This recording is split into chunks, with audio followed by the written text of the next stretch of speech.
Bom dia, estamos mais um domingo juntos para nosso EBD online. Que a graça de Cristo esteja contigo, que a graça de Cristo esteja na sua casa, na sua família. Seja bem-vindo, seja bem-vinda à nossa EBD online da IP da cidade. Bom dia, amados irmãos, mais uma vez uma alegria, uma honra, podemos juntos meditar um pouco mais acerca da palavra do nosso Deus, começar o domingo meditando um pouco mais acerca da palavra do nosso Deus. Seguimos aí firmes na nossa trajetória do apóstolo Paulo, nos escritos do apóstolo Paulo, desta vez estudando a carta aos Colossenses. Tem sido um tempo de aprendizado, onde a gente tem estudado o texto, vem discorrendo sobre o texto, já aplicando a nossa vida aos dias de hoje, fazendo uma ponte entre o que Paulo ensinou àqueles cristãos no primeiro século, também com como essa palavra também fala a cada um de nós no dia de hoje. Então, será mais um momento aí de aprendizado. É a palavra de Deus que está sendo estudada, que está sendo exposta. Então, toda a atenção devida, todo o carinho devido no tratamento das Escrituras, que é a palavra do próprio Deus. É interessante que já há 2 semanas nós começamos a estudar a Epístola de Paulo aos Efésios, às terças-feiras da palavra. Eu quero aproveitar para você que está estudando com a gente Colossenses, para ver nosso canal, que já tem 2 episódios sobre a Epístola de Paulo aos Efésios. Falo isso por quê? Porque há uma nítida semelhança com a Epístola aos Colossenses. Aliás, foi por muitos estudiosos já comprovado que os problemas que estão presentes na igreja de Colossos também são problemas que estão presentes na Epístola e na igreja de Éfeso. Então, convido você a participar com a gente também nas terças da palavra da ministração que está sendo feita na Epístola de Paulo aos Efésios. Vamos ler o texto, João? Lê para a gente. Até o 23. Isso. Vamos lá, a partir do 14, né? Do versículo 8, para a gente pegar um pouco do que já foi exposto, pegar todo o contexto ali. Colossenses capítulo 2, versículos 8 em diante. Cuidado que ninguém vos venha enredar com sua filosofia e vãs sutilezas, conforme a tradição dos homens, conforme os rudimentos do mundo e não segundo Cristo. Porquanto nele habita corporalmente toda a plenitude da divindade. Também nele estáis aperfeiçoados. Ele é o cabeça de todo principado e potestade.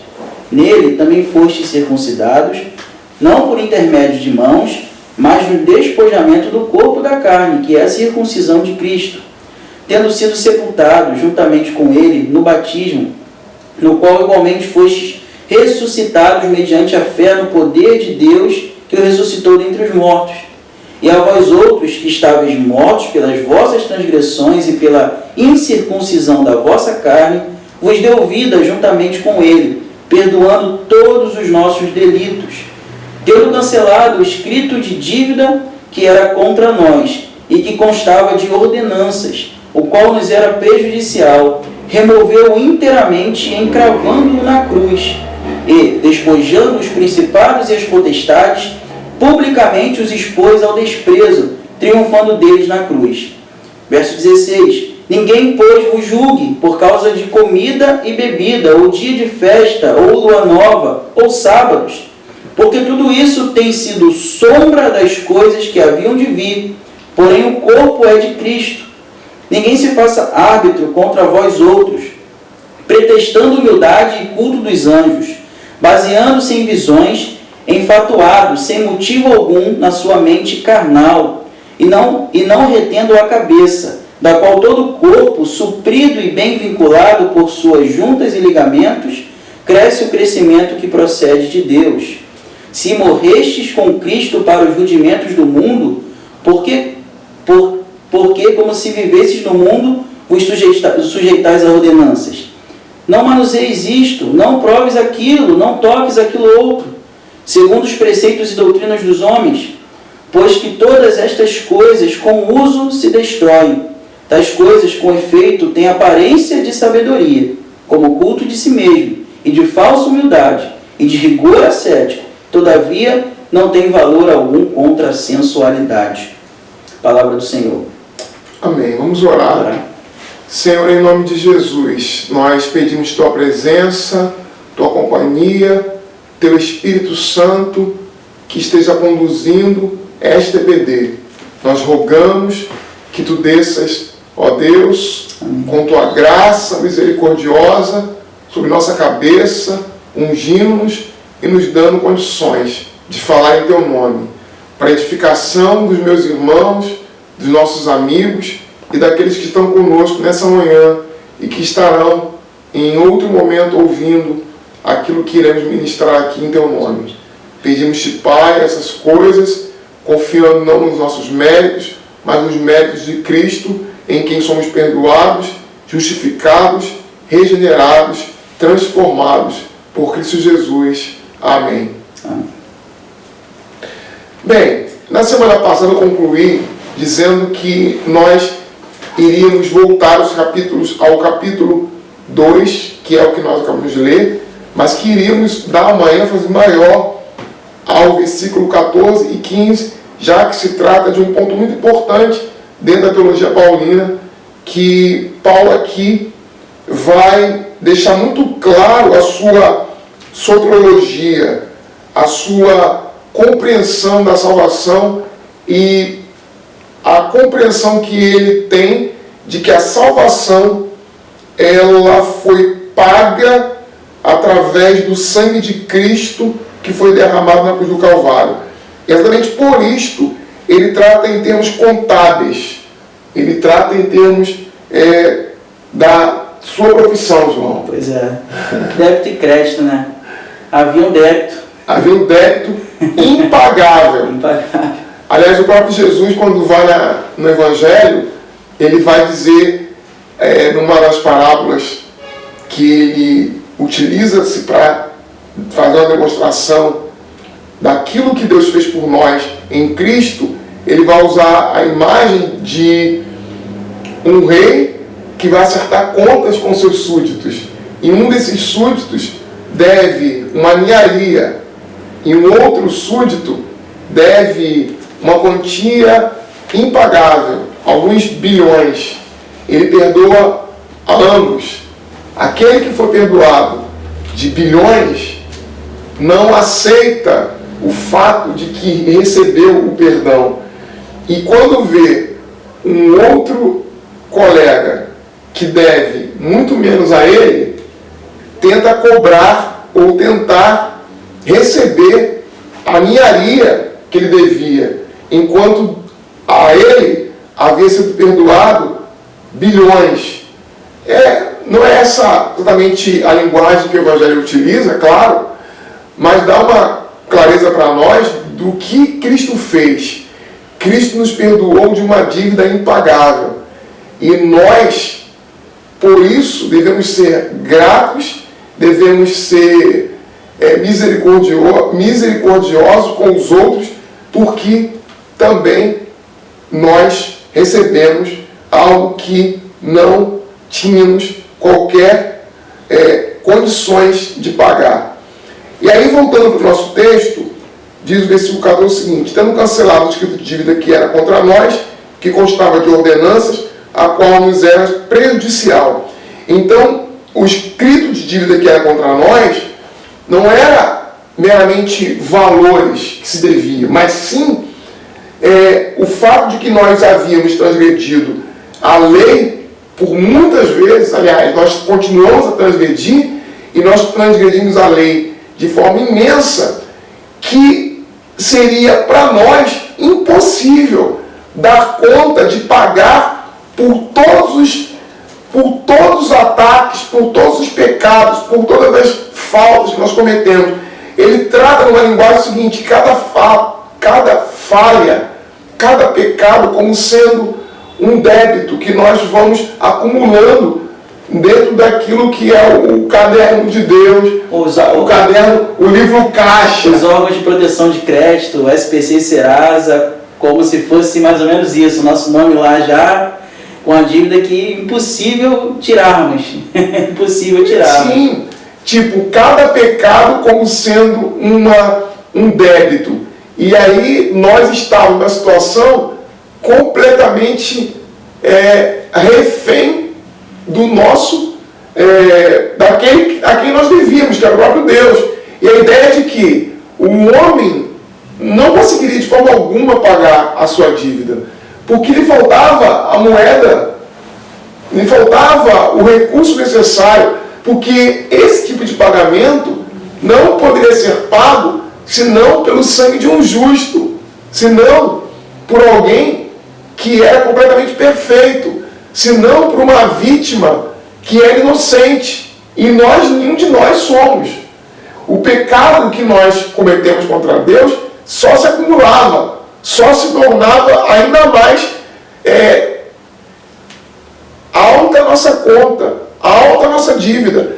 E aí diz o texto que o que Deus fez em Cristo, Ele cancelou o escrito de dívida que era contra nós, que constava de ordenanças, a qual nos era prejudicial, removeu inteiramente, cravando na cruz. Quer dizer, toda a nossa dívida foi exposta na crucificação de Cristo. E nós, com isto, nos tornamos livres de qualquer dívida. Foi anulada, né? Foi anulada completamente na cruz. E fazendo já, mais uma vez, usando como analogia a questão de quando o nosso nome fica sujo por causa de algum débito nosso, mesmo quando você deixa lá por longos anos e depois falam, vai sumir, você não fica mais com restrição no seu nome, no seu CPF, a realidade é que você pode sair dos órgãos de proteção de crédito, mas você ainda fica manchado.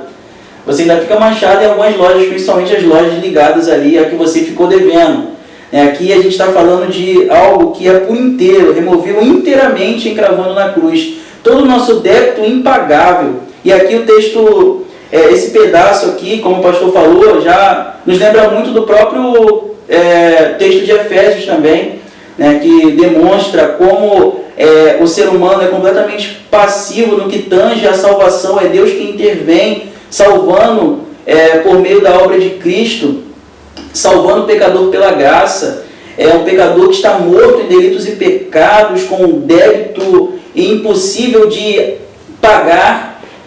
A cruz é a solução, é a solução para esse débito. Essa carta de negativação que havia contra nós, aqueles que confiam em Cristo Jesus e descansam na obra de Cristo, essa carta foi destroçada, destruída, foi completamente removida na cruz do Calvário, na obra de Cristo. Então, o verso 14, ele nos traz essa realidade, a realidade de um pecador incapaz de pagar a sua dívida, o seu débito, mas que, por conta de um pagamento que é por Cristo, feito por Cristo, ele é declarado perdoado dessa dívida. Isso deve nos trazer uma sensação de alívio. Eu costumo pensar que quando uma dívida foi paga, nós não voltamos a nos preocupar com ela. Foi pago, está resolvido. Aqui está sendo dito que foi cancelado o escrito de dívida. Só foi cancelado esse escrito de dívida porque a conta foi paga. Foi cancelada a minha dívida. Mas o valor que eu devia, que inclui aí, numa linguagem figurativa, o preço do meu pecado foi quitado. A minha dívida foi anulada. O preço do meu pecado foi pago. Por isto a minha dívida foi cancelada. Não foi cancelada porque ninguém pagou nada. Alguém pagou. Cristo pagou na cruz do Calvário pela minha dívida.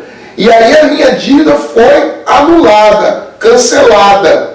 Mas alguém pagou por ela. Eu costumo pensar o seguinte: quando você paga a sua conta de luz, está pago. Você não fica pensando na conta de janeiro. A conta de janeiro já foi paga. Ninguém fica preocupado, será que eu paguei? Ou será que vão me cobrar de novo a conta de janeiro? Não vão cobrar mais de novo a conta de janeiro. Foi pago.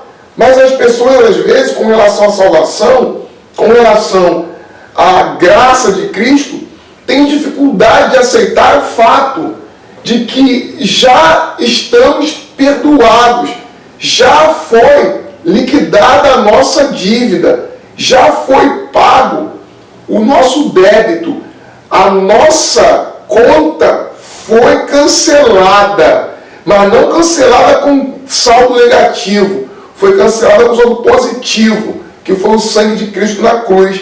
Ele removeu com o seu sangue e removeu inteiramente, cravando na cruz. E aí diz, e despojando os principados e as potestades, publicamente os expôs ao desprezo, triunfando deles na cruz. Porque a ideia aqui do texto é de que esses principados, potestades, eles eram como que acusadores, ou estavam ali para nos lembrar, ou para lembrar o próprio Deus, como acontece no caso de Jó. Lembrar-nos da nossa dívida, lembrar do nosso débito.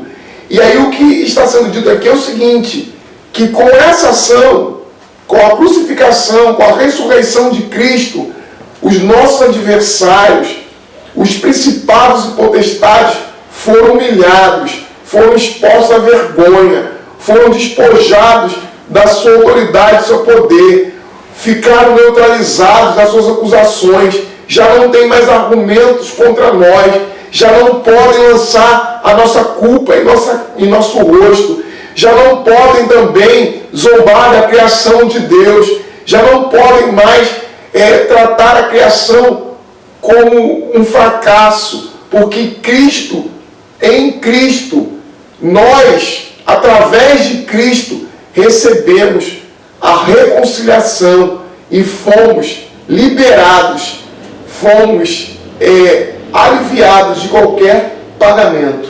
Não, e o que o senhor falou há pouco, sobre essa preocupação com a dívida já paga, é o que torna aquele terreno fértil para essas heresias, porque é por não acreditar, é por duvidar ou não acreditar que se trata de uma dívida que já foi paga por Cristo Jesus, é que esses cristãos são tentados por hereges que vêm dizendo que é preciso algo mais.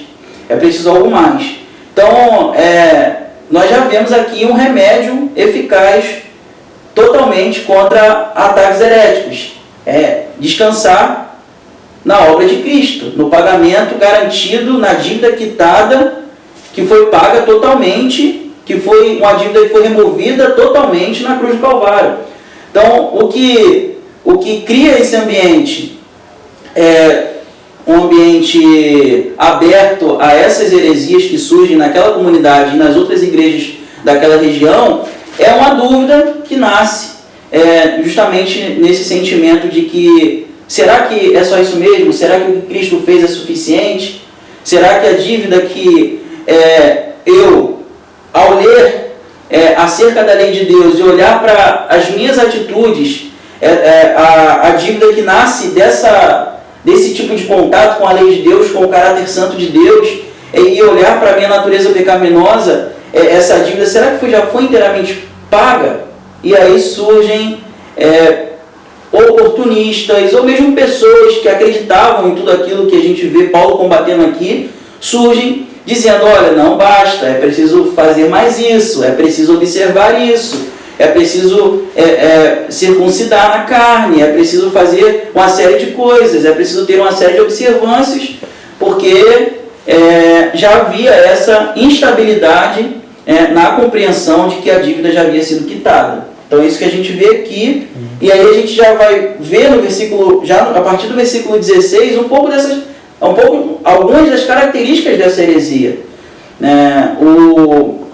o comentário que até da História da Cultura Cristã, do William Hendricks, ele separa mais ou menos em 3 as características dessa heresia, de acordo com esses versículos que a gente vai começar a estudar agora, que era um aspecto judaizante. Essa heresia, ela tinha, a gente via que era, na verdade, a gente já falou isso nas outras aulas, que na verdade tudo que está por trás é um paganismo, e o paganismo ele não tem problema nenhum em ser sincrético. Então ele vai pegar elementos do judaísmo, ele vai pegar elementos das religiões de mistério, vai pegar elementos do cristianismo. Então você tem uma mistura de tudo, e isso torna inclusive essa heresia tão sutil e perniciosa, porque ela vai pegar alguns elementos ali que eram próprios da própria cultura deles.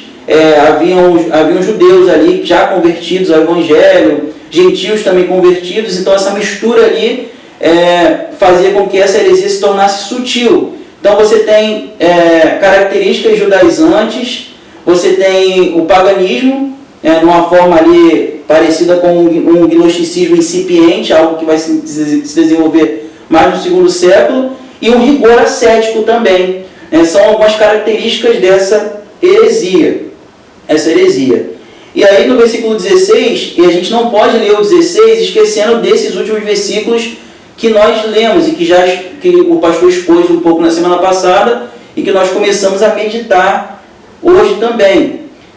Porque o que ele vai dizer? Pois essa expressão, essa preposição indica uma continuidade daquilo que ele já vem tratando. Ele vai dizer: ninguém, pois, vos julgue por causa de comida e bebida, ou dia de festa, ou lua nova, ou sábados. E aí você lembra do versículo 15. O que o versículo 15 diz? Que aqueles que nos acusavam, aqueles que ficavam a todo momento lembrando do nosso débito, eles já não têm mais o que fazer. Eles já não têm mais autoridade. Eles já não têm mais justificativas. Eles já perderam sua força. Eles estão neutralizados na sua ação. Eles foram arrancados do seu lugar, foram expostos à vergonha, despojados da sua autoridade. E despojamento aqui é como o inimigo de guerra, aquele que houve um combate, ele perdeu a guerra e foi exposto em praça pública. A ideia é de um cortejo, de um comandante que entra na cidade, expõe seu adversário à vergonha, porque esse adversário já houve um combate. Esse combate foi vencido pelas forças que estão ao nosso lado, e esses inimigos foram expostos em praça pública, expostos, fragilizados e completamente neutralizados. E o que ele está dizendo em relação a isso não é em relação ao diabo, é em relação aos principados, em relação às potestades, a esses seres que são colocados nessa dimensão que esses hereges da igreja de Colosso, da igreja de Éfeso, de Herápolis, de Laodiceia, ocupavam. Eles são seres espirituais. Não está se falando aqui de Satã, não está se falando aqui do daimon.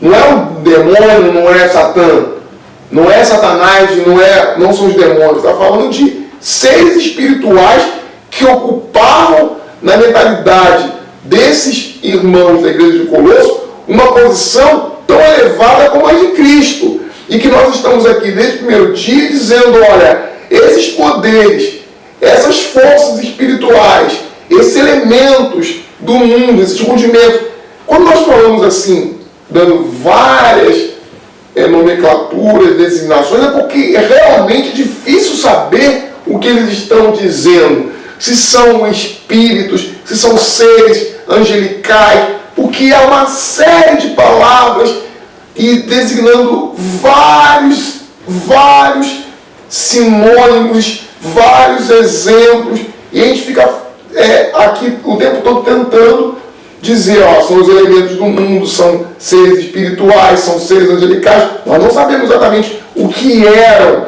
esses seres. Parece-nos que eram seres angelicais e que eles exerciam uma influência muito grande e que Paulo está aqui dizendo o seguinte: eles não podem ocupar o lugar de Cristo. Eles não podem salvar vocês. Quem salvou foi Cristo. Ele expôs esses poderes que vocês acreditam serem mediadores ou capazes de levarem vocês a experimentarem dessa graça. Não, mas isso só quem pode fazer é Cristo. E Ele já fez. Então vocês agora precisam descansar, confiar e viver em paz. E aí ele começa, como você já falou, aqui a colocar: não escute essa gente. Não escute essa gente naquilo que eles estão dizendo. E aí você volta aqui naquilo que você estava falando. E ele vai dizer: ninguém pois vos julgue por causa de comida e bebida, ou dia de festa, ou lua nova. É toda uma série de cerimonialismo, que o que Paulo vai dizer na verdade, que todas essas coisas não passam de sombras do que haveria de vir. E aí a gente já entra em outra característica entra um pouco em outra característica dessa heresia, que era já o rigor ascético. Mas na frente a gente vai falar um pouco mais sobre isso nos últimos versículos desse capítulo, mas o que o versículo diz é que esses hereges, que a gente identifica como hereges, mas a realidade, quando a gente olha para o contexto ali, é que muitos deles podiam exercer até liderança na igreja. Eles vinham sutilmente. Então, assim, até então, eles não estavam sendo taxados de hereges. Paulo vai combatê-los, mas hoje, com o conhecimento das Escrituras, com base no texto que combate eles, que é o texto da carta do apóstolo Paulo, a gente identifica todos esses ensinos como heresia. Mas muitos dos cristãos piedosos, naquele momento, recebiam muitas vezes aqueles ensinos heréticos como se fosse verdade, como se fosse até mesmo doutrina apostólica, porque eram lideranças muitas vezes que vinham sutilmente ensinando coisas que não tinham fundamento nenhum, mas que tinham alguns aspectos e elementos de verdade, e conseguia por isso cativar aquelas pessoas. Então a gente fala que são hereges, mas aquelas pessoas muitas vezes não tinham naquele momento a noção de que se tratavam de hereges. 2000 anos depois é mais fácil. É mais fácil, né? Tem toda uma história, um cano. Porque isso é uma coisa que a gente precisa também sempre lembrar. Muitas vezes a gente pensa: nossa, quanta gente, que cristãos ignorantes, né? Pessoas que não conseguiam identificar certas coisas tão básicas. Mas a gente está falando de cristãos do primeiro século que ainda não tinham o cânon formado, ainda não tinha toda a história da igreja, com todos os dogmas, com todas as doutrinas, com todos os tratados teológicos, com todos os comentários bíblicos. Eles não tinham, eles estavam recebendo naquele momento as primeiras cartas de Paulo, que hoje fazem parte do cânon, recebido pela igreja. Então, eles tinham o Antigo Testamento e algumas tradições ali até então soltas. Então, muitos deles não tinham conhecimento a ponto de identificar facilmente o que era heresia, o que era uma falácia, ou o que era ainda uma verdade. Muitos vinham, interpretavam o Antigo Testamento, adaptando certas coisas, fazendo um sincretismo entre o judaísmo, o cristianismo, o paganismo, e muitos dos cristãos, sendo cristãos sinceros, muitas vezes eram seduzidos a esse tipo de heresia. Então, muitos deles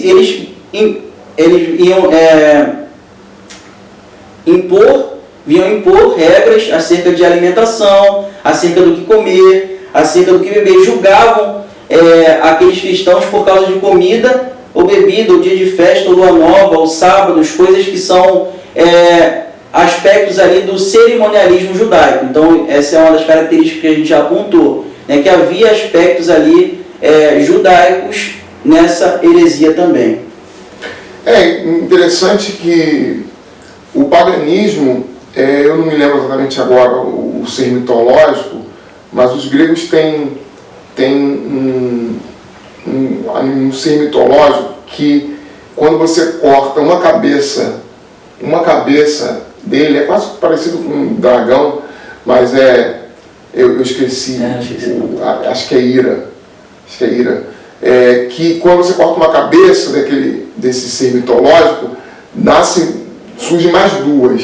o paganismo é bem isso.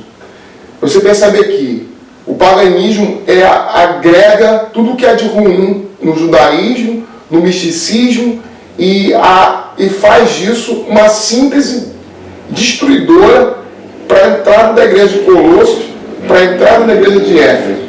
Você vê aqui, comida e bebida, dia de festa, lua nova, ritos judaicos que são agora trazidos e aproximados com essa nova perspectiva que eles estão aqui construindo. Porque o judeu, ele não é idólatra. O judeu, ele, pelo menos não nesse período, né? Se você for fazer uma história, uma panorâmica da história judaica, você vai ver que houve um tempo que eles foram idólatras, e por isso foram para o exílio babilônico, e depois disso nunca mais foram idólatras.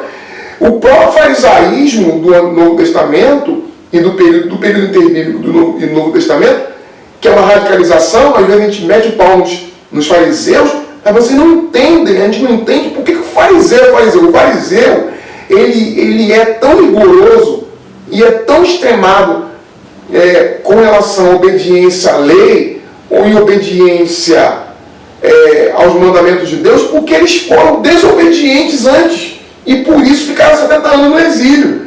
E quando voltaram de lá, nunca mais a gente quer saber de idolatria. E aí foram para o outro extremo, porque o ser humano é desses aí mesmo. Tá? Foi para outro extremo. Mas voltando para o nosso texto, você vê que o paganismo e essa heresia, ela vai com seus tendões pegando elementos do judaísmo, juntando o paganismo com elementos do misticismo, e você põe tudo no mesmo caldeirão e você não vai mais dizer o que é isso, porque judaísmo não é. Porque isso, quando você olha para o versículo seguinte, que é o versículo 18, você vê: ninguém se faça árbitro contra vós outros, pretextando humildade e culto dos anjos, baseando-se em visões, enfatuados sem motivo algum na sua mente carnal. Isso não pode ser judaísmo, porque o judaísmo jamais permitiria qualquer tipo de culto que não fosse Yahvé. Mas tem elementos judaicos. Então, trazendo para a nossa realidade hoje, cuidado com qualquer tipo de doutrina que você escuta por aí, que aparentemente está embrulhado numa ortodoxia, mas que não é fiel à palavra de Deus como um todo. É como aquela palavra do profeta no Antigo Testamento: tem comida na panela, mas tem veneno dentro da comida. A comida é cheirosa, é boa, é gostosa, mas tem veneno na panela. Profeta Elias ou Eliseu? Eliseu. O profeta Eliseu, que ela faz a comida, mas dentro da panela tem comida, porque ela confundiu um tipo de cogumelo que era bom com um que era venenoso. Então a gente pode ter, às vezes, a impressão de que estamos alimentando a nossa alma com coisa boa, nessa época de internet, de YouTube. Não vá ouvir qualquer coisa, de qualquer pessoa. Faça um filtro, porque pode ser que você esteja comendo comida envenenada. Aqui há muita espiritualidade, entre aspas, rigor ascético, jejuns, consagração de dias santos, separação de dias santos, mas por trás de tudo isso há só engodo. Tudo isso tem um objetivo: subtrair de Cristo, tirar de Cristo a primazia e tirar de Cristo o lugar central. Não, e essa característica do paganismo, né, de religiões pagãs, ela acaba se tornando, em todas as eras, muito cativante.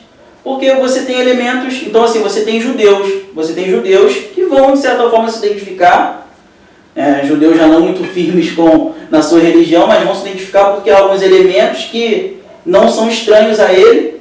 Então você tem alguns elementos do cristianismo, e aí alguns cristãos também são seduzidos e podem pensar: não tem nada a ver, não tem nada demais, olha, eles fazem até isso, eles fazem até aquilo. Então eles vão se aproximar, e também aqueles que nem sequer eram convertidos, pessoas que já eram adeptos de religiões pagãs, religiões de mistério. Então, essa abrangência faz com que essa heresia seja sutil e perniciosa. Por quê? Porque agrega, ela acaba agregando. Pegar pontos de contato em várias religiões, em vários esquemas religiosos e agrega tudo, faz uma salada. O herege vai falar não vai trazer perturbação ao judeu, não vai trazer perturbação a muitos cristãos, a muitos judeus. Então aquilo ali não tem nada demais. E hoje não é diferente. Hoje a gente vê nos meios de comunicação e em muitos lugares, o que a gente vê são palavras que são adaptáveis a qualquer pessoa. A pessoa fala e se aplica a qualquer pessoa em qualquer situação. A pessoa vive de forma equivocada, pecando, mas aquela palavra ali não vem como uma exortação, sempre vem como uma palavra até assim, às vezes para aquilo que não é para ficar confortável. Tem que ter exortação. Porque o pecado não é. Você não tem que fazer alguém que está pecando se sentir confortável no pecado, porque elas não muda. A palavra é para confortar, mas para perturbar, para tirar a paz. A palavra é para confortar os que estão perturbados e para trazer perturbação nos que estão confortáveis. Porque os que estão confortáveis no pecado precisam ouvir uma palavra que os perturbe, que tire deles a paz. E aqueles que estão perturbados por causa da vida, da adversidade, eles vão receber uma palavra que os tranquilize. Então, assim, o que acontece hoje é o oposto. Aqueles que estão no pecado recebem conforto. O que a gente vê é o seguinte: você coloca no auditório pessoas de todos os tipos. Você coloca cristãos, você coloca pessoas que são pessoas não convertidas, ímpios, coloca gente de todo tipo naquele auditório. E aquela pessoa vai falar coisas que se adequam a todas essas pessoas. Não exorta o ímpio a se arrepender de seus pecados e se apegar a Cristo. Então, assim, todos os ouvintes são confortáveis, meramente confortáveis. Muitas vezes é o que costumam dizer, não passa de uma autoajuda, e uma autoajuda muitas vezes ruim também. Porque se quer buscar uma ajuda de fato profissional, procure um profissional adequado. E até a ideia que você falou, figurativamente, eu sei que você está usando aqui fazendo uma construção para exemplificar o que acontece, mas não é o que nós acreditamos ser o melhor e ser o correto. A própria questão do auditório. A igreja não é um auditório. Tá? Quando a igreja se reúne, é uma congregação. A nossa linguagem precisa ser a linguagem bíblica. A linguagem da igreja não é a do auditório do programa de televisão. Aqui não é o encontro da Fátima Bernardes. A igreja não tem que tratar temas que não dizem respeito ao Evangelho. A gente não vai ficar aqui tratando de temas que, apesar de estarem na crista da onda, não dizem respeito àquilo que para nós é importante para o Evangelho de Cristo. São apenas distrações que roubam a nossa atenção e nos tiram daquilo que é principal. O ser humano não vai ser convertido porque uma igreja que é contextualizada fala dos temas, todos os temas da hora, do momento. E isso não converte as pessoas a Cristo, isso não faz, isso não substitui o Evangelho. Isso é uma tentativa muito próxima daquilo que acontece na igreja de Colosso, de tentar, através de outros meios, fazer chegar a salvação ao coração dessas pessoas e substituir isso pelo Evangelho, pelo Cristo. Soar arrependimento, salvação, conversão, reconciliação através do Cristo que tem que ser pregado. Há muita pregação fraca, mas não é fraca porque não tem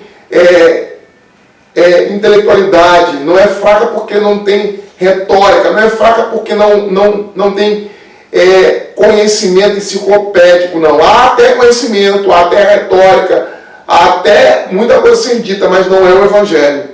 E se não é o Evangelho, é fraco. É fraco porque falta Cristo. E o que torna a pregação forte não é a capacidade retórica, não é o conhecimento que é exposto, é a centralidade de Cristo, porque o Evangelho é o poder de Deus, é o poder de Deus, através da morte e ressurreição de Jesus.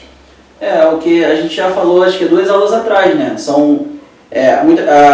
Essas pessoas muitas vezes atraem as outras pessoas, atraem os ouvintes pelo conhecimento, tem um conhecimento e tal, aquela coisa toda, aquilo seduz, isso seduz. E aí a gente vive também numa era, assim, principalmente agora, onde a gente abre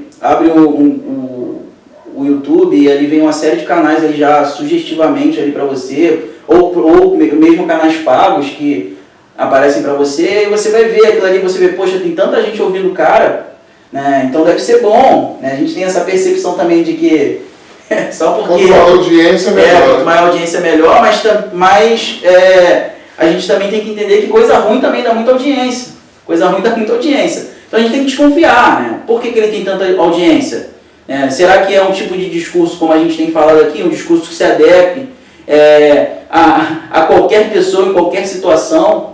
É o que muitas vezes a gente vê por aí. Então, vem disfarçado de um conhecimento, de algo inovador, algo que muitas vezes vem em forma de uma fórmula pronta, faça isso e tenha isso, faça assim, receba assim. Mudar a sua vida. Você vai, então são coisas assim, são coisas que têm adentrado, não assim, na verdade o que a gente vê são coisas que mudam a roupagem, simplesmente, porque heresia sempre fez parte da realidade da igreja. Os ataques do maligno, através das heresias, sempre fizeram parte da vida da igreja. A todo momento, a igreja precisou se reunir em concílio, em sínodos, para tratar de certos aspectos doutrinários, justamente porque estava sendo atacada. Era um contra-ataque em relação a um ataque herético. Então isso sempre fez parte. O que temos hoje? Novas heresias? Muitas vezes não. A gente tem as velhas heresias com nova roupagem. É o que muitas vezes a gente vê por aí. E muitas delas mais sutis ainda. Porque precisam ser mais sutis também. Muitos mais sutis ainda e mais fáceis, mais acessíveis também, porque hoje a nossa comunicação é muito mais rápida do que antigamente. Então, voltando aqui a gente já fez uma contextualizada aqui, voltando mais um pouco para o texto, né? O verso 16 a gente já leu, o verso 17, no verso 17 Paulo ele vai dizer porque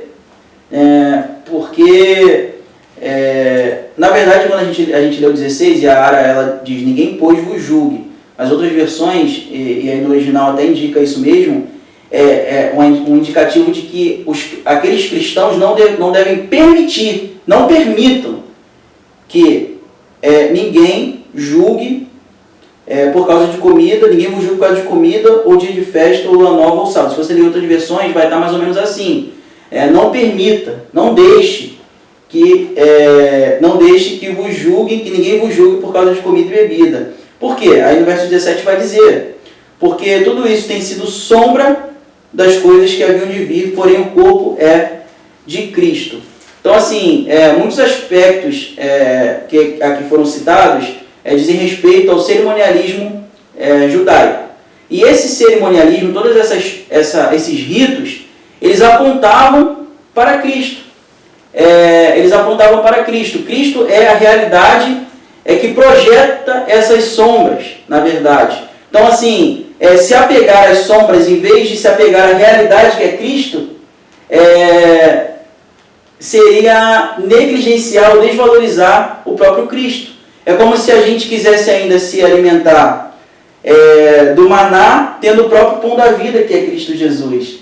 É como se a gente quisesse, como se a gente vivesse tão fixado em ter o sábado como descanso e negligenciar a própria palavra de Jesus, que diz que é Ele quem nos garante o descanso. para a nossa alma. Vinde a mim, como ele vai dizer, os que estáis cansados e sobrecarregados, e eu vos darei descanso, e eu vos aliviarei. É se apegar a algo inferior em relação a algo superior, que é o que Cristo garante a cada um de nós, aqueles que creem nele, aqueles que depositam confiança nele. Então, é querer ficar abraçado a sombras, e não tem como você se apegar a uma sombra, sendo que a realidade já nos foi revelada.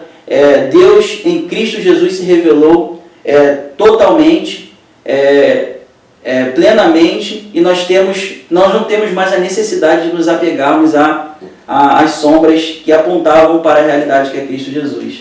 É bem interessante isso, aí usando a própria pessoa e a figura histórica de Jesus, quando ele diz aos discípulos, meio que quebrando esse paradigma judaico, não jejuem agora, porque o noivo está presente. Deixe para jejuar quando o noivo não estiver. Enquanto o noivo está, celebrem, festejem, porque o noivo está com vocês. Haverá um tempo para jejuar, quando o noivo já não estiver. Ou seja, eles estão, naquele momento, os discípulos, vivendo ritos que eram desnecessários.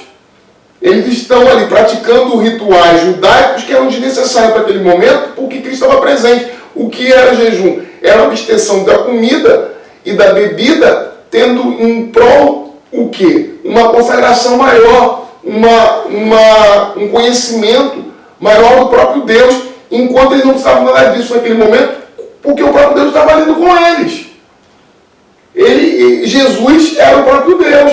Era não. Para não achar que está falando de heresia, para não cheirar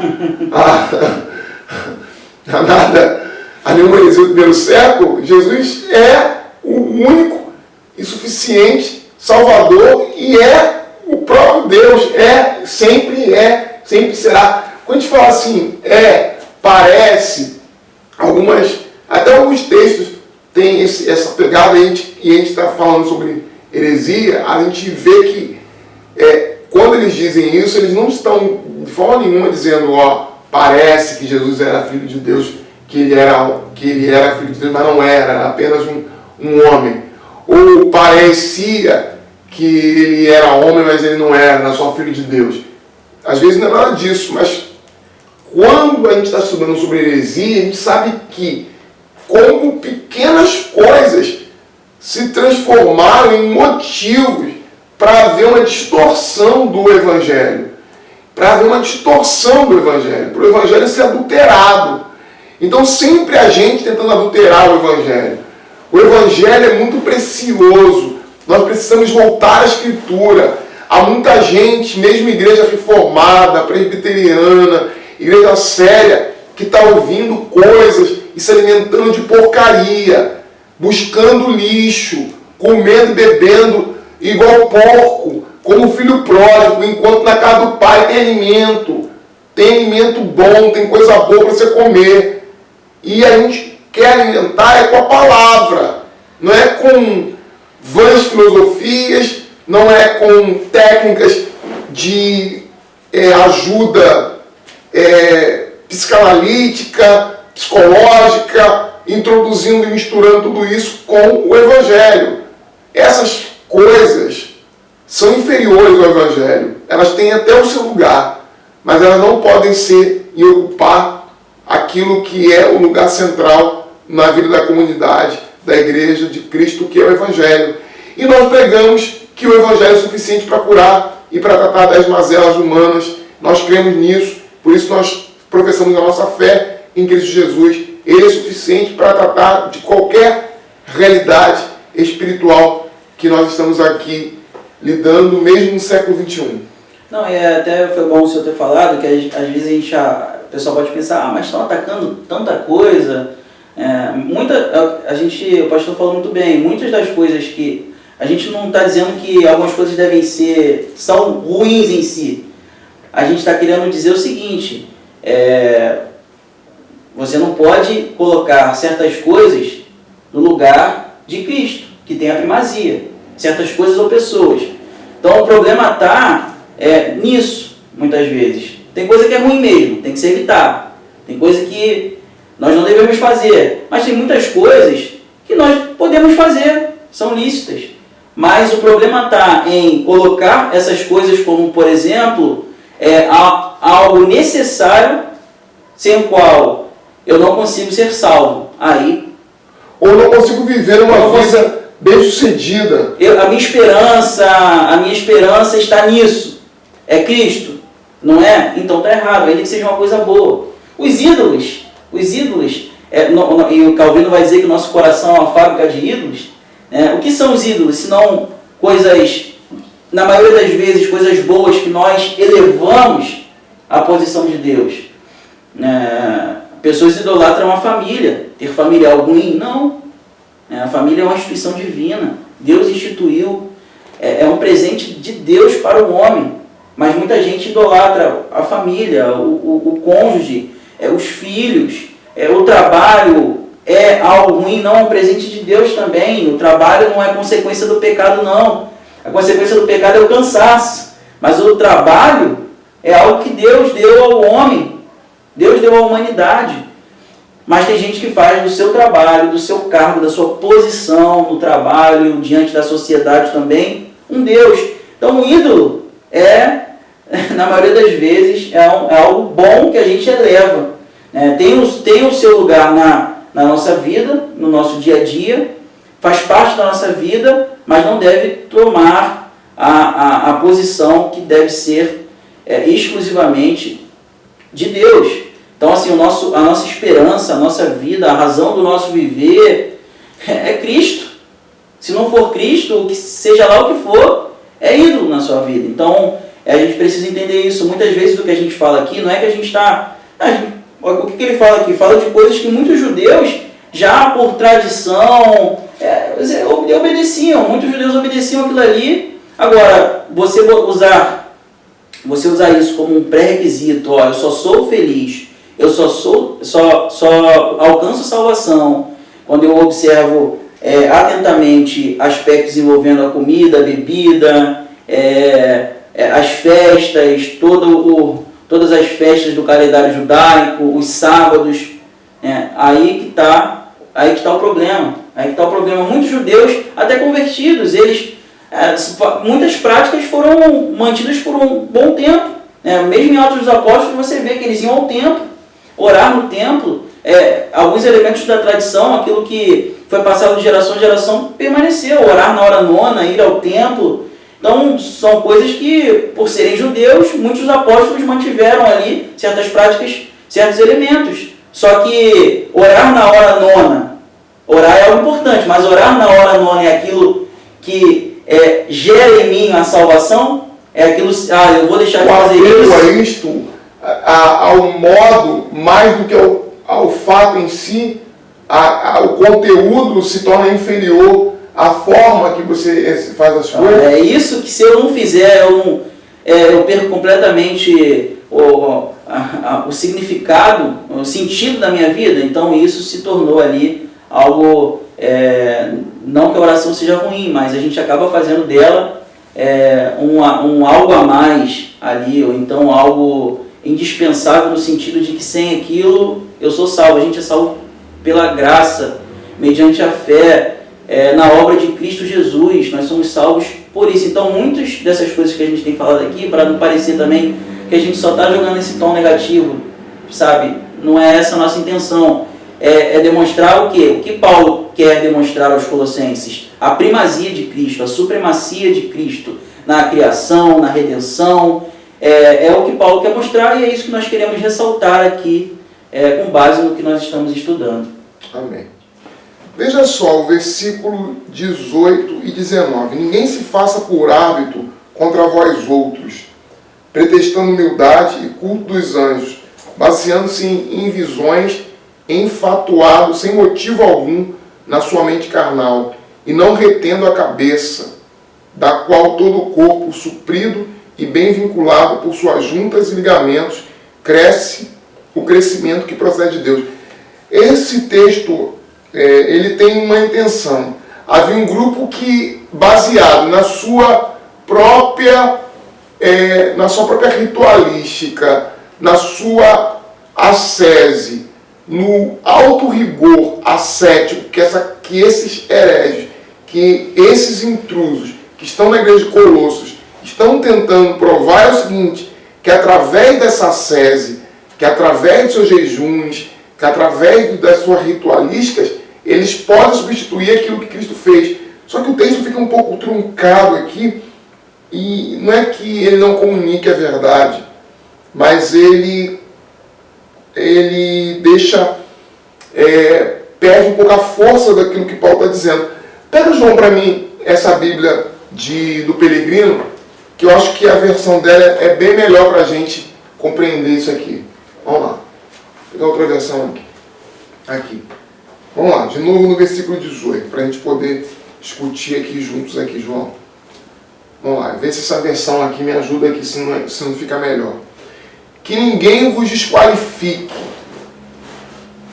Ninguém dedicado a mortificações e ao culto de anjos, envolvido em visões e inchado sem razão por sua mente carnal. Quer dizer, ele está dizendo o seguinte, que esse pessoal aí, que fica tendo esse rigor ascético, mortificações, não é a mortificação como Paulo vai dizer no capítulo 3. Veja que Paulo depois vai dar um outro sentido para a mortificação que esses hereges estão dando, que esse grupo está dando. Mortificação para eles cumpre o objetivo.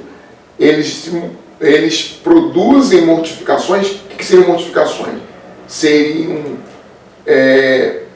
quase que punições que eram dadas ao corpo através de um alto rigor ascético. O que é o rigor ascético? É quando eu tenho atitudes de flagelo meu corpo para que, através desse flagelo, seja leve ou seja mais duro, eu consiga submetê-lo a Cristo, a palavra, me tornar santo e com isto eu ser participante da salvação, receber a salvação, me fazer digno dela. E não é isto que o Evangelho propõe. Não é isso que o Evangelho propõe. E o que a gente vê é que essas pessoas que faziam isso, eles desqualificavam aqueles que não faziam. Era como se eles dissessem, a ideia de se fazer árbitro é justamente essa, como nessa versão aí. Não sei se dá uma... Isso.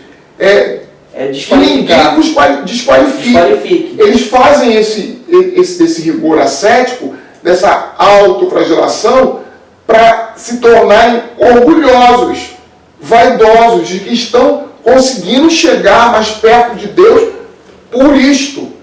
E isto tudo serve apenas ao orgulho deles, porque no fundo, no final da história, o que eles querem fazer é o quê? É tirar de Cristo a autoria, a responsabilidade dessa salvação e trazer para si mesmo. Por isso que Paulo vai falar que é pretextando humildade. Eles passam toda a ideia, querem parecer humildes perante os olhos por meio dessa ascese, desse rigor ascético. Só que na verdade eles fazem isso desqualificando os outros que não fazem, considerando inferiores, e se orgulham disso. É o que torna essa humildade falsa, uma falsa humildade. E Paulo aqui, nessa versão aqui, olha como que é interessante.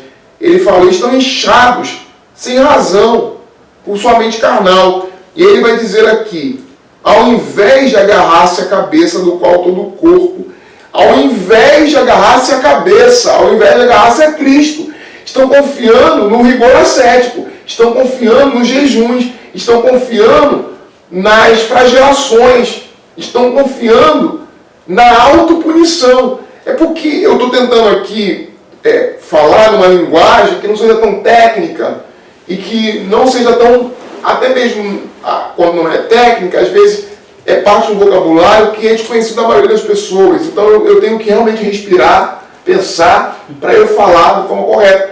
Porque a gente fala de um linguajar teológico. E a gente tem que se policiar às vezes para não falar assim. E o que Paulo está dizendo aqui?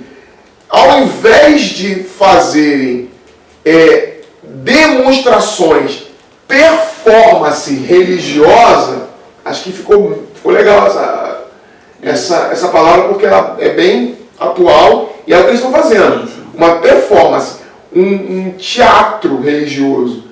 Eles jejuam, têm visões e se mutilam e se sacrificam para que as pessoas saibam que eles conseguiram e obtiveram a salvação. E tiram de Cristo a honra por terem sido salvos, que é de Cristo. É por isso que aqui nessa versão, olha como que é diferente, João. Aqui na versão do Almeida, ele fala: não reter a cabeça, do qual todo o corpo, suprido e bem vinculado por juntas e medulas, juntas e ligamentos, cresce. Fica vago, aqui fica melhor. Ele diz assim: ao invés de agarrar-se ao cabeça, do qual todo o corpo, a cabeça que é Cristo, porque ele já disse antes que Cristo é o cabeça. No capítulo 1, né? No capítulo 1. Mediante juntas e ligamentos, recebe sustento e coesão, cresce como Deus o faz crescer. E olha que é interessante isso, cresce como Deus o faz crescer, fica bem claro. Eu acho que gostei dessa versão. Sim. É uma dívida que a gente tem aí, assim, o que Paulo está querendo dizer é que esses hereges, esses homens, essas pessoas que estavam desvirtuando os cristãos de Colossos, estavam oferecendo outra alternativa de crescimento através desse rigor ascético, dessas observâncias, através dessas visões. E esse lance das visões, em especial, é tão assim, também reproduzido nos dias de hoje. E muitas pessoas admitem ter visões, afirmam ter certas visões, o que garante a elas um status acima, né? Eu falo com Deus em jejum, eu jejuo para falar com Deus. Exatamente. E assim, essas pessoas, elas é como se elas estivessem num patamar, uma palavra que está muito no nosso vocabulário, num patamar mais elevado, porque ela tem até contatos com anjos, ela consegue ter visões, ela consegue receber revelações que a massa não consegue receber, e é por isso que a humildade, Paulo vai falar que é uma falsa humildade, porque ela se vangloria disso. Ela desqualifica aqueles que não fazem essas coisas, aqueles que não têm essas visões. Eu sou superior, ainda que pareça ser uma atitude humilde vinda dessas pessoas. Na verdade, o que a gente vê é que elas se orgulham e se vangloriam dessas coisas, desqualificando aquelas que não fazem. O Paulo já diz, aquelas que confiam somente no Evangelho, como somente assim? em Cristo. Não é suficiente para eles somente o Evangelho, somente Cristo. Né? Somente Cristo não é suficiente para essas pessoas. Paulo está dizendo que eles estão propondo outro tipo de crescimento.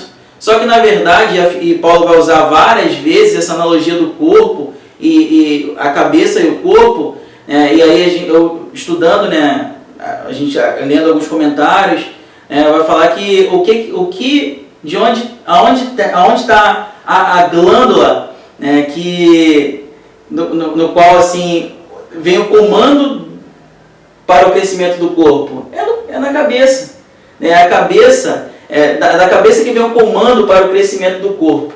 Então Paulo, ainda que talvez não, Paulo não era um super-homem, um super-humano, era alguém que foi chamado por Deus, iluminado pelo Espírito Santo, inspirado pelo Espírito Santo para escrever, mas aos conhecimentos técnicos, científicos sobre qual é a glândula, isso era uma coisa que é uma coisa muito mais recente, mas Paulo ainda assim vai usar essa analogia para Cristo cabeça, quem somente ligado à cabeça, que é Cristo, que o crescimento é possível, é um crescimento que procede do próprio Deus.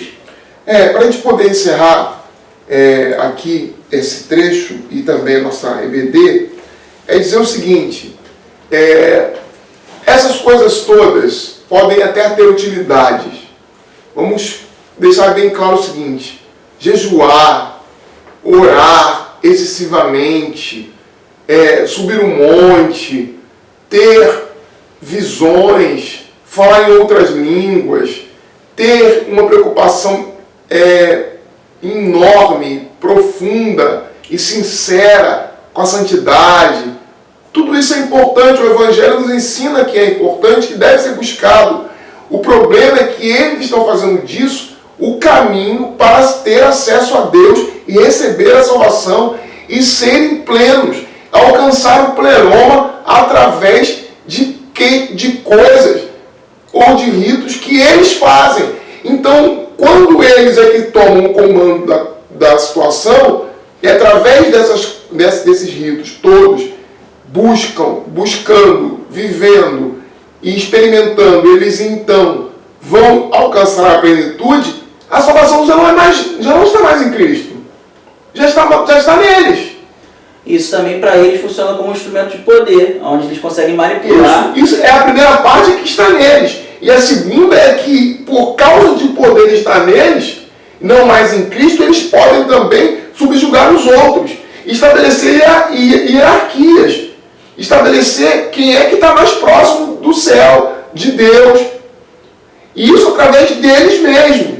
Então já não é louvado seja o nome do Senhor, é louvado seja o nome do homem. E Cristo não é mais suficiente, por isso que eles estão humilhando os outros irmãos que não buscam todos esses apetrechos espirituais, toda essa coisa que eles estão tentando introduzir dentro da igreja para fazer aquilo que é simples se tornar complexo, para deterem um certo poder sobre os outros. Na verdade, eles, elevando certas coisas à posição de Cristo, na verdade, o que eles fazem é reduzir o poder da obra de Cristo, na verdade, né? Pelo menos assim, não que o que eles pensem acerca da obra de Cristo diminua o que ela é, mas para eles não, é só mais um. Não diminui o que ela é em si, mas para eles diminuem sim, quando eles desvalorizam a obra de Cristo. A obra de Cristo não é mais aquilo que, como nós lemos no início e refletimos no início, aquilo que faz com que o escrito de dívida se parta, né? A dívida impagável do ser humano pecador seja paga. Não é mais isso, é apenas um meio, apenas algo que precisa ser complementado, algo que complementa outra coisa, uma observância, uma visão, algo que... Isso só é perder tempo, correr atrás de vento. Cristo é suficiente, a obra dele foi completa. Tudo o que você precisa está em Cristo, tudo o que nós precisamos está nele. Descanse na obra de Cristo, descanse e confie que ele já fez tudo que você necessitava, que ele tem tudo o que você precisa para ser feliz, para ser salvo, para ter esperança, para esta vida e para a vida futura. Amém. Amém? Amém. Vamos orar? Vamos. Vamos orar, feche seus olhos. Senhor, nós mais uma vez te agradecemos pela oportunidade que temos. Muitos não têm, muitos nesse momento não podem, muitos por diversos motivos não podem ter essa oportunidade que nós estamos tendo aqui de refletir um pouco mais acerca da Tua Palavra, de abrir mais de uma versão de Bíblia, ler, estudar a Tua revelação expressa nas Escrituras Sagradas. E por isso nós agradecemos a Ti, porque o Senhor nos dá esse privilégio. Senhor, nós te agradecemos também porque o Senhor, através da Sua Palavra, nos testifica, nos demonstra como Cristo é o Senhor da nossa vida e como nós podemos descansar e confiar tão somente nele no que diz respeito à nossa salvação, à nossa felicidade, à razão da nossa vida, à nossa esperança.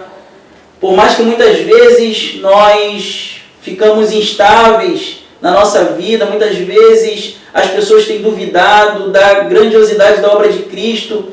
Quando nós entramos em contato com a Tua Palavra, como nós fizemos hoje, nós podemos ter a certeza de que em Cristo nós somos salvos, em Cristo está a nossa alegria, em Cristo está a nossa esperança, e em nada mais, nem ritos, nem visões, nem observância a elemento A, elemento B, nem os rudimentos desse mundo, nada pode nos garantir o crescimento que é um crescimento único de um corpo ligado à cabeça que é Cristo Jesus, como nós lemos aqui. Senhor, nos ensina a aplicar essa verdade na nossa vida, porque muitas vezes nós temos essa tendência de querer acrescentar algo que não precisa, porque a dívida, o escrito de dívida que existia contra nós, a nossa dívida que nós não podíamos pagar, Cristo já pagou. É isso que nós precisamos saber e aplicar na nossa vida, Senhor. Continue a falar aos nossos corações. Hoje é domingo, dia do Senhor. Fale logo mais, através de Sua palavra, mais uma vez aos nossos corações. Senhor, queremos Te ouvir, precisamos Te ouvir. Os dias são maus, ataques heréticos, muitas vezes mais sutis, com nova roupagem, têm surgido, tão acessíveis. Senhor, nos ensina a nos apegar em Tua palavra, nos apegar a Cristo, o nosso Senhor. Assim nós oramos a Ti, agradecidos no nome de Jesus. Amém e amém. Amém. Fiquem agora com a tia Sheila, que vai estar com uma mensagem muito linda para as crianças. Antes de você sair, aproveite para se inscrever no nosso canal e também clicar aqui no sininho para que você receba notificações de forma privilegiada. O nosso culto dominical online agora, a transmissão do culto agora é mais tarde, às 18h45. Às 18h45. A gente está com dois cultos presenciais, só que a transmissão online não é mais às 18 horas, agora é às 18h45. Então, você que acompanha nossos trabalhos aí, que ainda não sabia disso, fique por dentro aí que agora às 18h45 o nosso culto será transmitido.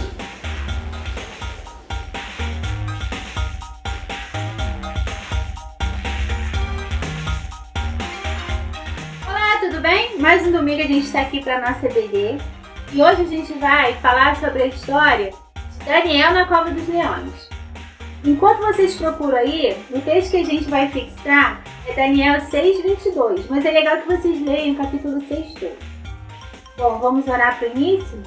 Senhor, muito obrigada por mais um dia estarmos aqui na sua presença. Eu lhe peço que o Senhor conceda a nós um domingo abençoado, guarde a nossa família e que a gente venha entender a sua palavra através das Escrituras. Eu lhe peço e agradeço em nome de Jesus. Amém. Bom, vamos contar a história de Daniel. Daniel, ele foi levado como prisioneiro para a Babilônia. E ele foi levado ainda jovem. E ele sempre foi muito fiel a Deus, ele nunca deixou de orar, ele nunca deixou de seguir os ensinamentos de Deus. E ele continuou orando e servindo ao seu Deus. E quando ele ficou lá muito tempo, ele foi ganhando a confiança do rei Dário e a inveja das outras pessoas, né? As outras pessoas ficaram com muita inveja dele porque não tinha mal nenhum nele. Ele era assim, um homem muito honesto. Com isso, eles ficaram assim, olha, vamos criar um decreto e se alguém orar a outro Deus, se não for ao rei, ele tem que ser jogado na cova dos leões. O rei Dário foi, assinou o decreto e Daniel, o que ele fez? Ele continuou orando a Deus, como todo dia ele fazia, voltado para a janela voltada a Jerusalém e orando a ele. Aí esses que estavam com raiva e inveja a ele, foram lá, falaram com o rei Dário, e o rei Dário, com muito pesar no coração, mandou jogar Daniel aonde? Na cova dos leões. E ele ficou muito triste com isso. E ele ficou assim, Daniel, tomara que seu Deus ele te salve disso. Só que durante a noite, Daniel, clamando a Deus, foi um anjo do Senhor lá e fechou a boca dos leões. E quando chegou outro dia, o rei Dário foi ver se Daniel tinha sobrevivido, e Daniel tinha realmente sobrevivido, porque ele foi fiel a Deus, né? E mandou retirar ele da cova dos leões. Então, o que isso mostra? Que se a gente ter confiança, ser obediente, não negar o nosso Deus, né? Se manter sempre voltado para Ele, Deus sempre vai estar com a gente e vai nos livrar dos maiores perigos, como foi o caso de Daniel. Bom, vocês entenderam essa historinha de hoje? Está na Bíblia, né? Que a gente sempre tem que ser fiel a Deus e guardar os seus mandamentos e ser obediente a Ele. Bom, essa foi a nossa história. Domingo que vem a gente está de volta, tá? E eu tô com muita saudade de vocês. Um beijo e vamos orar para o final.